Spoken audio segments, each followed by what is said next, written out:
One of the first things you'll need to know how to do when learning how to crochet is how to make a slip knot.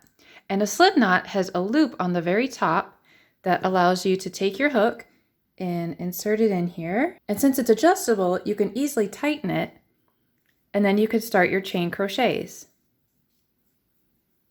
There are plenty of ways to make a slip knot, but I'm going to show you how I do mine because I feel like it is the most simple and the easiest to remember. Now, most people know how to make a simple knot with a piece of yarn. You would wrap it around your fingers and then pull the end through, and then that would make a knot.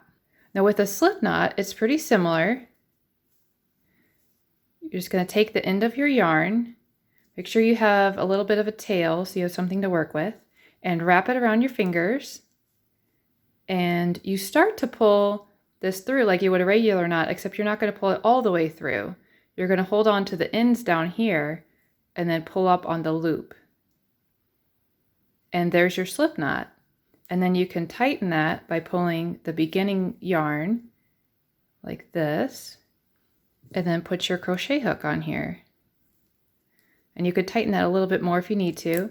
I would leave a little bit of a space, about that much, when you start to crochet, because you don't want it really tight. If you have it really tight like that, it's going to be really hard to put your hook through. And then if you want to loosen it, you just pull it, and it'll make it a little bit looser.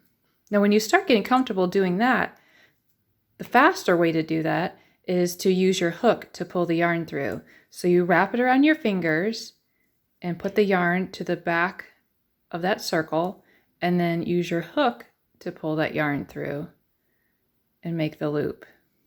And then you can just pull it on there to where you need it and get started with your chain crochets. So I really hope this video was helpful. If it was, give me a thumbs up and let me know if you have any questions about the slip knot, and I'll see you in the next video. Thank you for watching.